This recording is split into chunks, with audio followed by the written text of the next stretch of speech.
Maria Plata, or rather the woman who would one day be known by that name, began her journey in the silent, sacred halls of a convent in Mexico City. Born into a cradle of unwavering faith, she dedicated her youth to God, becoming Sister Maria, a beacon of hope in a forgotten community punished by misery. Her routine was a ballet of compassion and service, moving with a serene grace through the dusty alleys where the smell of gunpowder often mixed with that of incense. She firmly believed in divine justice, in the idea that all earthly pain and suffering would one day be weighed and judged by a higher power. This account is a punch to the gut, a dive into the darkness of the human soul. And I ask that if you feel the weight of this story, you help us reach our goal of 1,000 subscribers. Comment what city you're watching us from, so we know how far this voice of resistance can reach. The church where Maria served was more than a building of peeling walls and cracked stained glass. Windows, it was the beating heart of the neighborhood, an unlikely refuge against the brutality that lurked outside. There, she organized soup kitchens, cared for the sick, and taught children to read, offering them a glimpse of a world beyond the invisible borders imposed by the cartel. For many, Sister Maria was the only tangible representation of goodness in their lives, a calming presence in the midst of chaos. She saw the face of Christ in every hungry resident, in every desperate mother, and her faith was strengthened with each small act of charity. The community, in turn, protected her with a wall of silence and loyalty, a fragile pact against the violence that threatened to engulf them all. Within this universe of lost souls, there was Miguel, a 15-year-old boy with eyes that still shone with dreams. He was Maria's protégé, a symbol of the innocence she fought so desperately to preserve. Miguel dreamed of being an engineer, of building literal bridges to escape the burned bridges of his present. He spent hours in the church, helping Maria with repairs, fixing broken pews, and sketching fantastic designs in a worn-out notebook. To Maria, he was living proof that purity could flourish even in the harshest soil. She saw him not as a charity case, but as a promise, the future the community deserved and for which she prayed every night, asking God to protect him from the clutches of crime. The shadow that loomed over Miguel's dreams and the community's peace had a name: El Carnicero's Cartel. Their presence was a slow poison, seeping into every aspect of life. Their lookouts were on every corner, their armored SUVs patrolled the streets with a deadly arrogance, and the sound of their parties, fueled by alcohol and violence, echoed through the nights, a constant reminder of who truly held power. They extorted small business owners, forcibly recruited the young, and eliminated anyone who dared to defy them. The police, when they appeared, were only there to collect their share of the profits or to arrest the victims, never the aggressors. Fear was the currency, and Maria's church was an island of passive resistance in an ocean of terror. Maria's internal conflict was a silent storm. On her knees at the cold chapel altar before dawn, she fought her toughest battles. She prayed for patience, for strength, for a sign that God had not abandoned that forgotten piece of the world. Her faith was her armor, but she was beginning to feel the weight of its cracks. How could she preach about a merciful God when children went hungry and good men were killed with impunity just a few feet from her door? She clung to her vows, to the belief that her role was to offer comfort, not justice. However, a seed of doubt and anger was beginning to sprout in her heart, a dangerous heresy that questioned the divine silence in the face of so much human cruelty.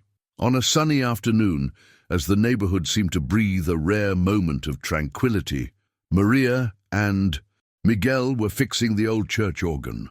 The light, filtering through the stained glass windows, colored the boy's focused face as he, with surprising skill, adjusted the worn parts.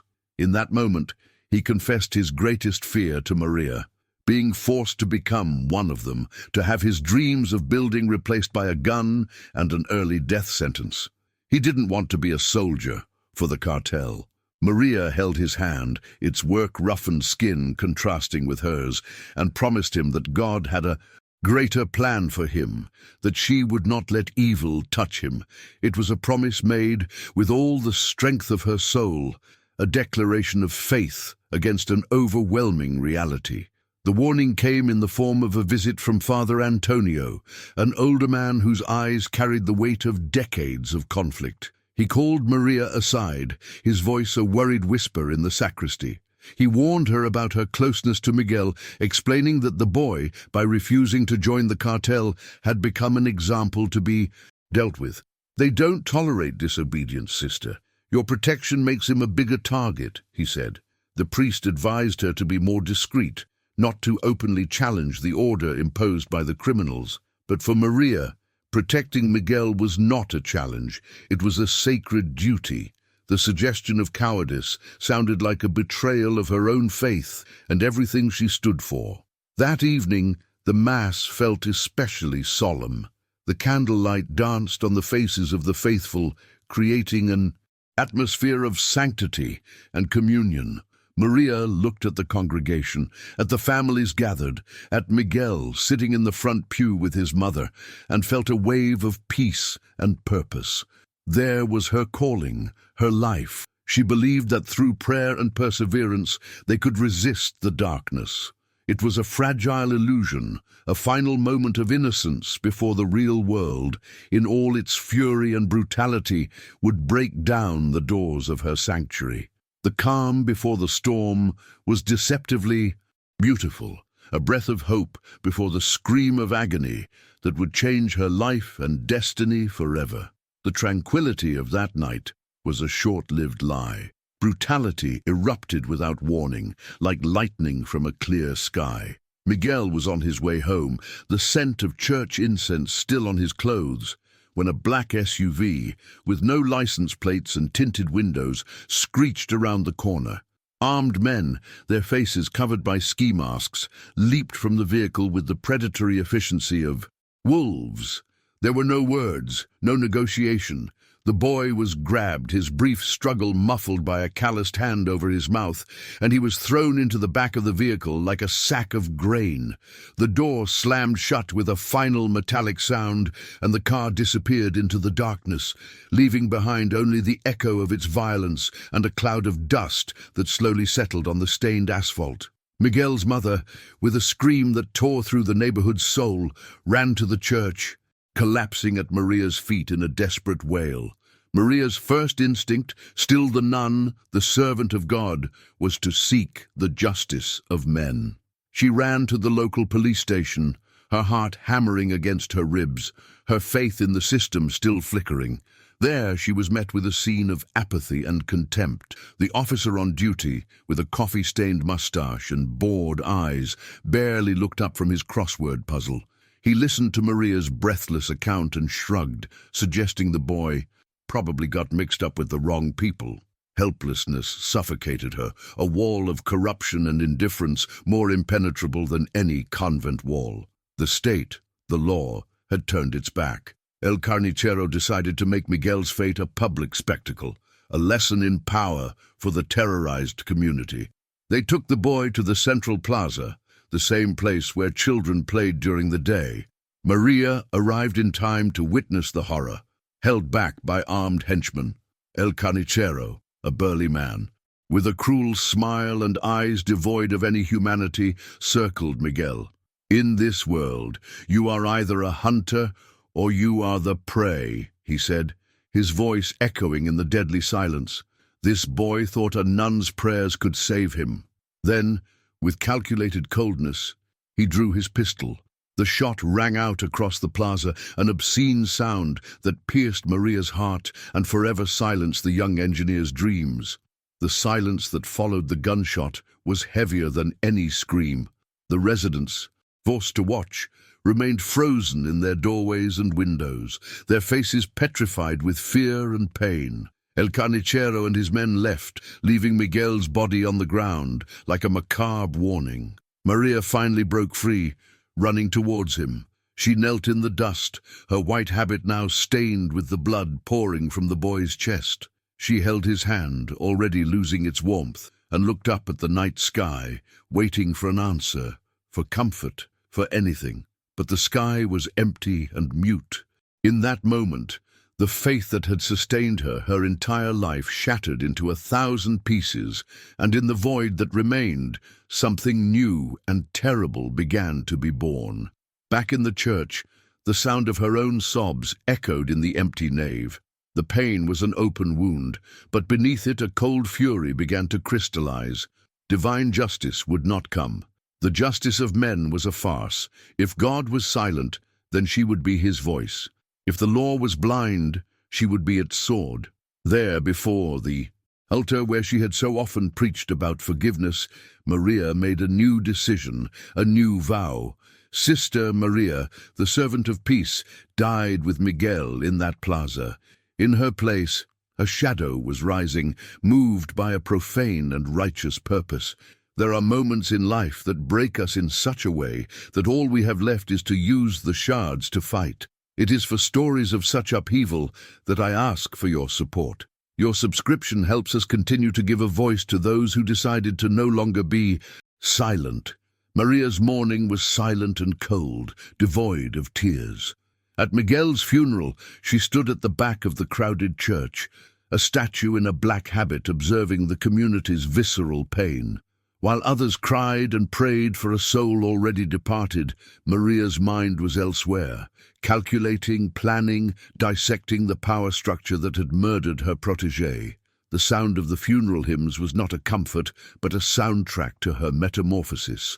Every sob from a neighbor, every lost look from Miguel's mother was another brick in the fortress of her new, terrible resolve. The compassion that had once defined her had solidified into a diamond of pure fury, hard and sharp. In the days that followed, Sister Maria began to disappear. She traded her habit for dark, functional clothes that didn't restrict her movements and allowed her to blend into the night's shadows. The convent became her training ground. The nights once dedicated to prayer were now spent in a brutal regimen of physical conditioning, pushing her body beyond the limits of exhaustion. She studied the cartel's movements, mapping their routes, schedules, and lookout points, using years of passive observation as the basis for her active intelligence. The knowledge she had of the streets, the shortcuts, and the secrets whispered in the alleys, once used for charity, was now being sharpened into a weapon for the war to come. Her personal sanctuary, the small chapel attached to the church, transformed into her armory and headquarters. There, she no longer prayed for peace, but prepared for conflict. She learned to use her body weight, to turn everyday objects into improvised weapons.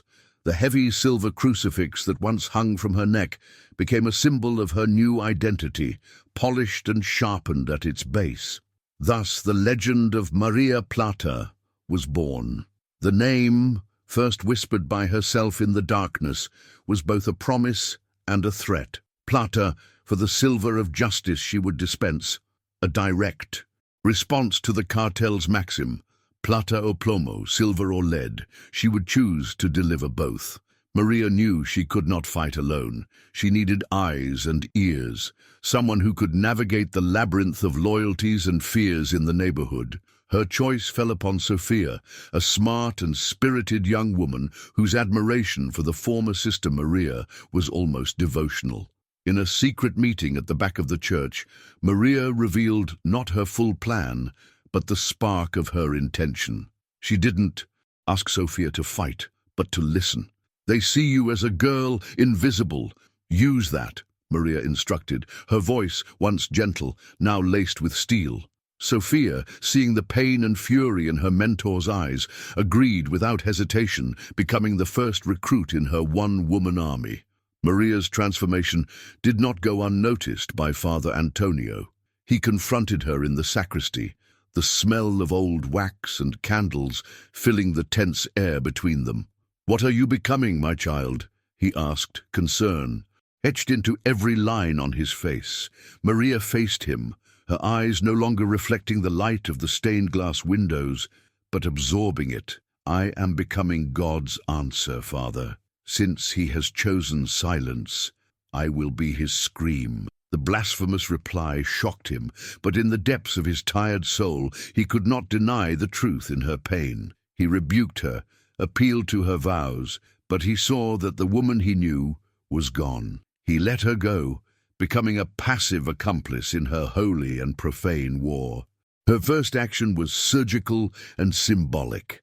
Under the cover of night, guided by Sophia's information, Maria located a small warehouse where the cartel stored drugs for the local market. She used no bombs or firearms.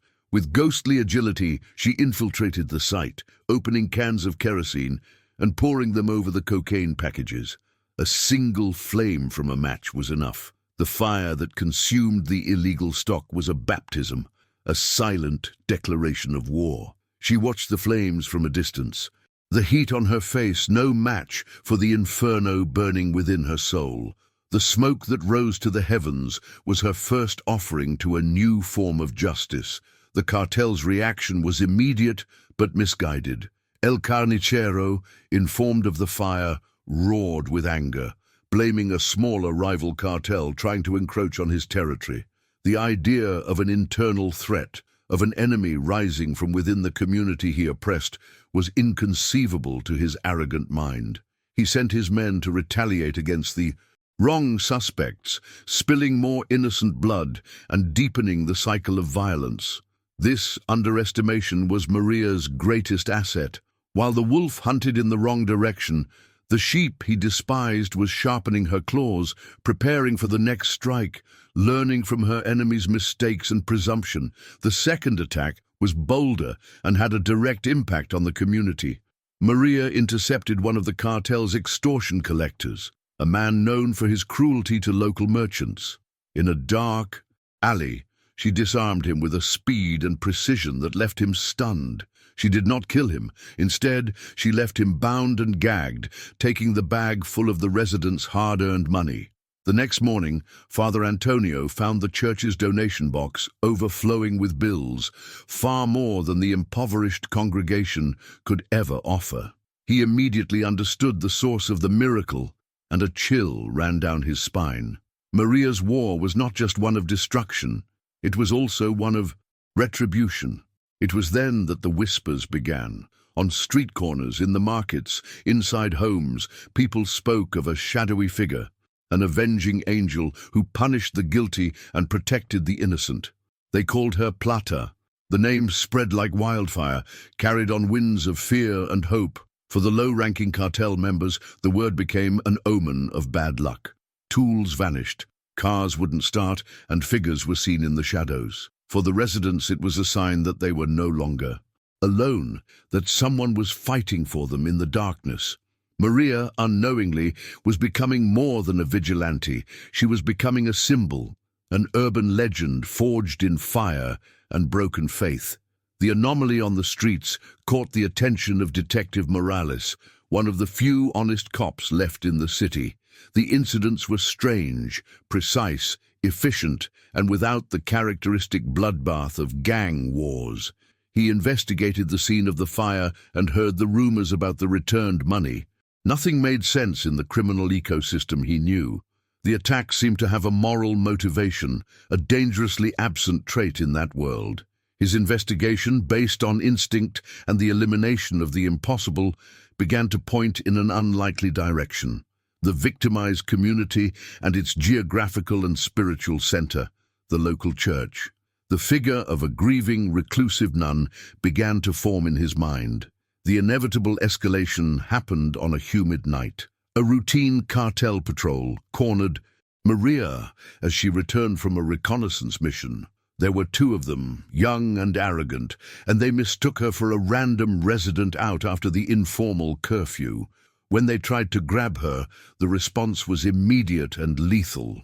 In a blur of motion, the silver crucifix in her hand became a weapon, a precise strike to one man's trachea, a disarming move, and the other's own knife turned against him. When it was over, she stood panting over the two bodies. The alley's silence was broken, only by the sound of her racing heart. She had crossed a threshold. She had taken a life. The act shook her to her core. She retreated into the darkness of the church, her hands trembling uncontrollably. The woman who once couldn't harm a fly was now a killer. She looked at her blurred reflection in a window pane, a stranger's face staring back. Guilt and nausea washed over her, but beneath them there was a cold, terrifying acceptance. She had become what she hunted, a monster born of necessity. This was the price of justice, the sacrifice of her own soul to save others. It is a lonely and terrible path, and in sharing it, I hope you understand the weight of these choices. If this journey impacts you, your subscription to the channel gives us the strength to continue narrating the battles that are fought in the shadows. News of his men's deaths reached El Carnicero, and this time he couldn't blame his rivals. The way they were killed, with precision and silence, without firearms, was different. The name Plata was whispered to him by one of his frightened lieutenants. The fun was over. The threat was no longer a nuisance, but a direct challenge to his authority. Enraged, he doubled the presence of his men on the streets, imposing an even more oppressive reign of terror. He promised a generous bounty for the head of the ghost haunting his empire, turning the neighborhood into a witch hunt where every shadow was suspect and paranoia set in like a fever. The escalating violence put Sophia in even greater danger, but her commitment only deepened.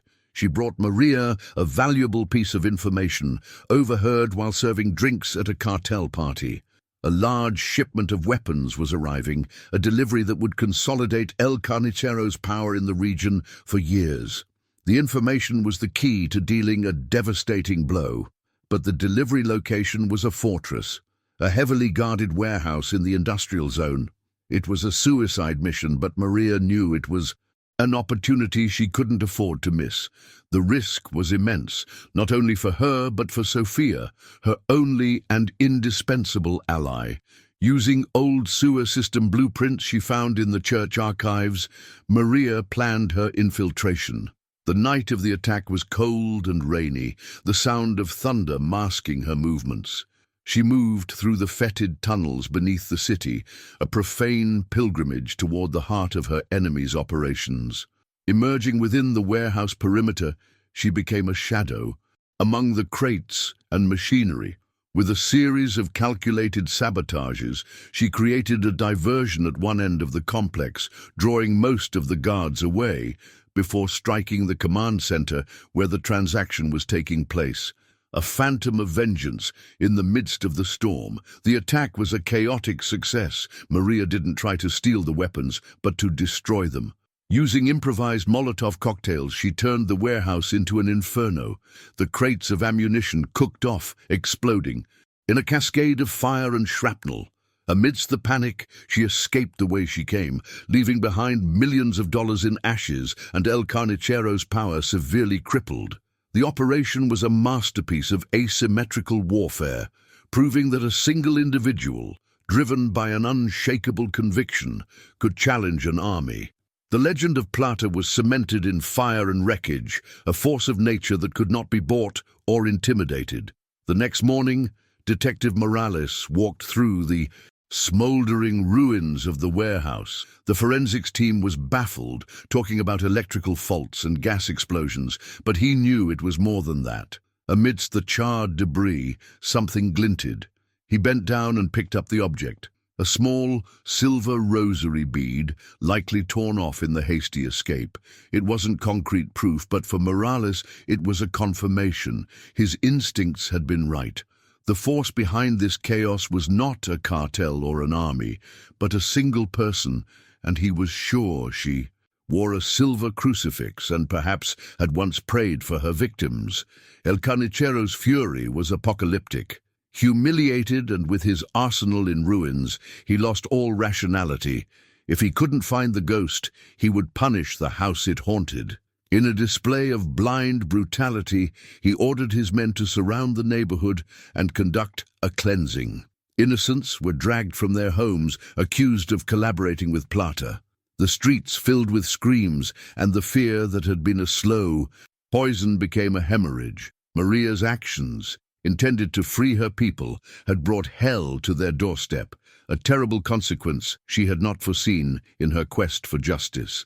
It was Father Antonio who forced her to face the truth. He found her in the church bell tower, watching the brutality unfold below.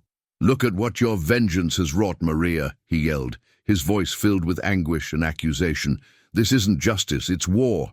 You've turned our streets into a battlefield, and these people are paying the price for your rage." The words hit her with the force of a physical blow. For the first time since Miguel's death, the armor of her conviction cracked, revealing the frightened, guilty woman underneath. She wanted to save her community, but in her fury, perhaps she was condemning it. Guilt gnawed at her, a poison more potent than her rage. Seeing the suffering she had caused, she almost faltered. At her lowest point, isolated in the darkness of her self-imposed solitude, she considered giving up, disappearing, and letting fate run its cruel course. The weight of every life lost, both those she took and those sacrificed for her cause, threatened to crush her. The path of vengeance, which had seemed so clear and just at the beginning, was now revealed to be a moral labyrinth with no exit, where every step forward plunged her deeper into the darkness she had sworn to fight. She wondered if any part of Sister Maria was left inside her, or if Plata had consumed it all. It was at this crossroads of doubt that Detective Morales found her. He didn't come with a squad car or a warrant, but alone, approaching her in a nearly empty market. The conversation was brief and heavy with subtext. "Whoever is doing this," he said, not looking at her directly, "is just poking the beast. And when the beast turns, it devours everything around it." It wasn't a threat, but a warning. Perhaps even a plea. He knew he couldn't stop her. Maybe he didn't even want to. But he was warning her that her guerrilla war was causing unsustainable collateral damage. He left her with an implicit choice: back down or see it through to the end. Morales's words and the sight of her suffering people forged a new clarity in her mind. Attacking the cartel's operations wasn't enough. It only enraged the beast. She needed to cut off the serpent's head. The only way to end the suffering was to eliminate El Carnicero and his closest lieutenants. It was a change in strategy, from sabotage to selective assassination, a much more dangerous mission that would push her past a moral point of no return. She contacted Sofia with a new request. No longer information on shipments or warehouses, but on El Carnicero's personal routine, his habits, his weaknesses, the places where he felt safe. Her first attempt was against El Carnicero's right-hand man, a sadistic individual known as El Perro. She set an ambush on his usual route to meet his mistress. The confrontation was swift and brutal, a deadly ballet in a rainy alley. She managed to wound him severely but not kill him. The bodyguards reacted faster than she had anticipated, and in the ensuing shootout, a bullet tore into her side, a searing pain that stole her breath. Wounded and bleeding, she was forced to retreat, leaving the job unfinished.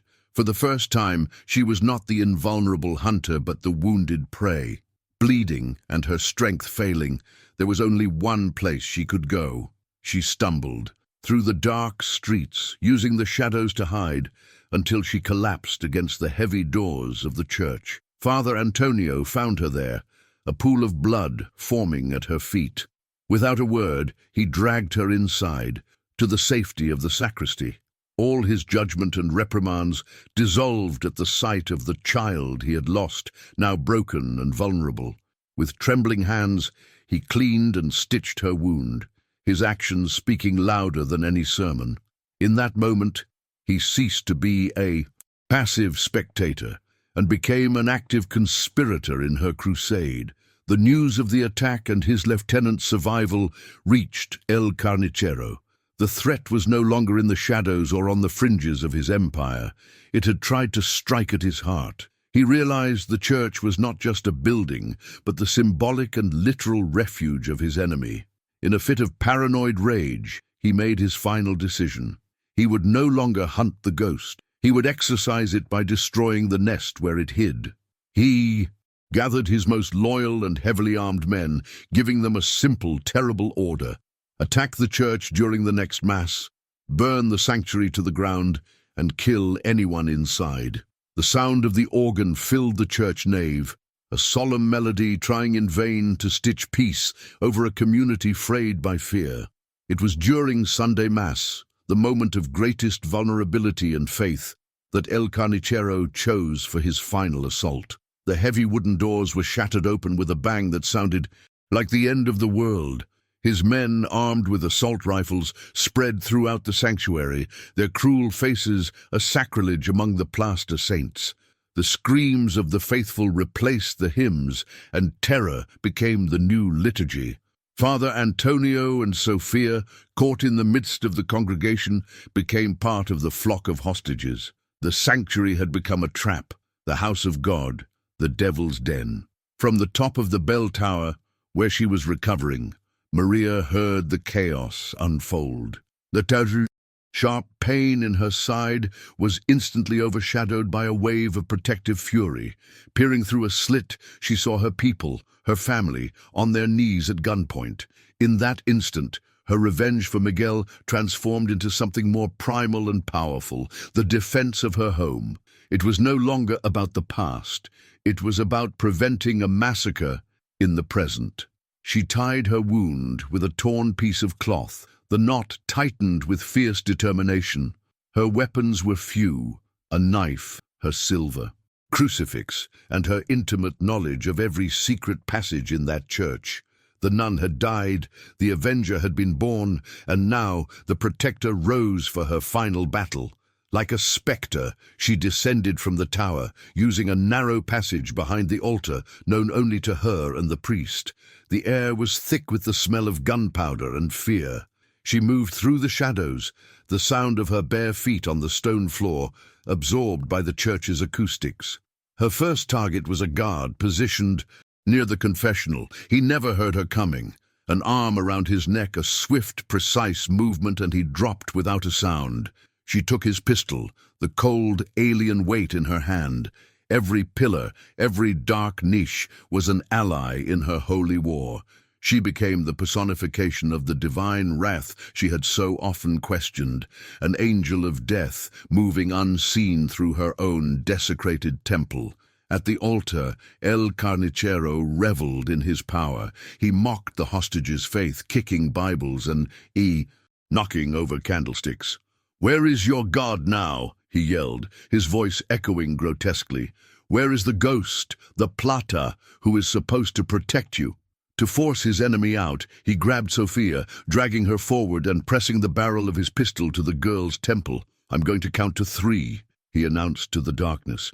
"If your heroine doesn't appear, the first soul to meet its silent creator will be this little informant's."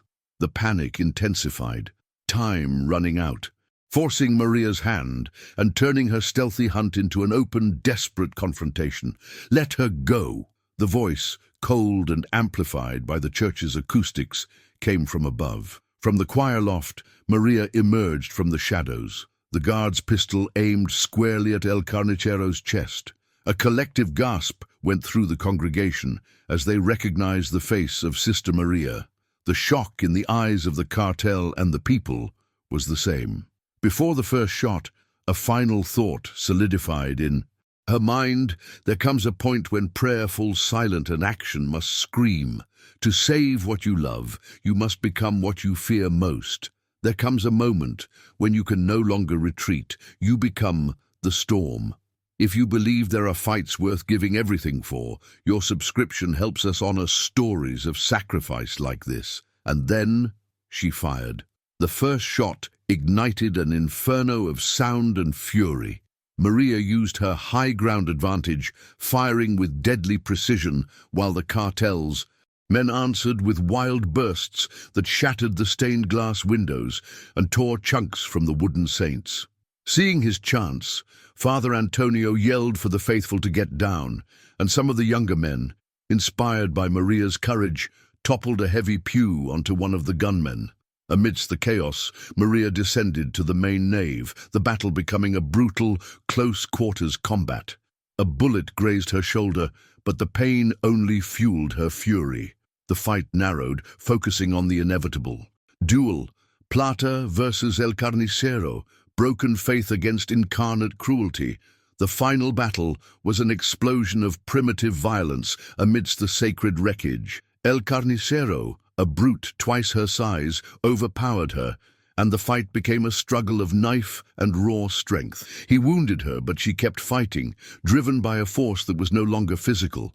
At the decisive moment, as he was about to deliver the final blow, she used her last resort. With a swift motion, she drove the sharpened silver crucifix into his neck, using her entire body weight. He gasped, his eyes wide with surprise and pain, before collapsing onto the altar floor. The ensuing silence was broken only by Maria's ragged breathing and the approaching police sirens, growing louder and louder, sealing her fate. With the sirens wailing ever closer, the fog of battle began to clear, revealing the carnage. Father Antonio and Sofia rushed to Maria's side as she leaned against a pillar, the blood from her wounds mixing with the dust and debris. There was no time for words. They knew that in the eyes of the law that was arriving, she was not a savior, but a murderer. With desperate urgency, they guided her to the secret passage behind the altar, her escape route.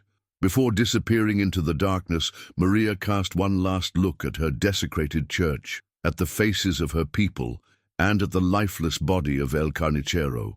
There was no triumph in her eyes, only the deep, painful emptiness of sacrifice, the realization that to save her home, she had to destroy it and herself along with it. Detective Morales was the first to cross the church's threshold. The scene he found was a baroque canvas of violence and redemption. He saw the bodies of the criminals, the terrified but living hostages, and the figure of El Carnicero on the altar, struck down with a silver crucifix, like a stake in a vampire's heart. He exchanged a long look with Father Antonio, a silent understanding passing between the two men. Morales knew the truth, or at least a version of it that satisfied him. His official report would be a masterpiece of bureaucratic fiction, describing an internal cartel feud that luckily resulted in the mutual annihilation of the aggressors. In a final act of twisted justice, he erased Plata's existence from the records, allowing the legend to return to its proper place, the shadows. In the months that followed, an unusual peace settled over the neighborhood. Without its leader, the cartel, fragmented into smaller, weaker factions that were quickly swallowed by rivals or arrested by the police. Slowly, the community began to breathe again. The church was rebuilt through collective effort. Each brick laid an act of faith and resilience. Children began to play again in the plaza where Miguel had been killed, their laughter an exorcism against the ghost of violence. The name Maria Plata was never spoken aloud, but it was present everywhere, in the silent gratitude of the merchants, in the prayers of the mothers, and in the newfound freedom.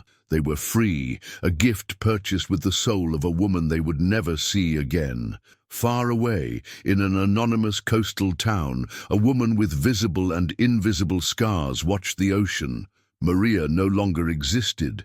She was someone else now, with another name, another life. She worked with her hands, in simple jobs that kept her busy and her mind quiet. Sometimes at night, the faces of those she killed visited her in her dreams, but so did the smiling face of Miguel. She had achieved justice, but peace was a foreign country to which she would never have a visa.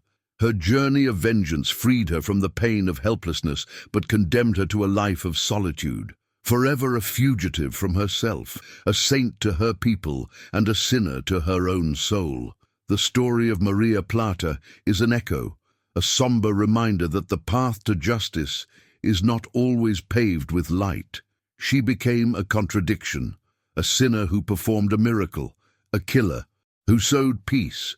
Her legacy is not written in books, but in the safety of a child walking home at night. Stories like hers force us to look into the abyss and question the price of peace. If this journey has touched you, if her struggle has in some way resonated with you, I ask you to subscribe. Each new subscription is an affirmation that these difficult stories are worth telling, allowing us to continue giving a voice to those who sacrificed everything in the complex and painful search for a slightly more just world. Thank you for staying until the end.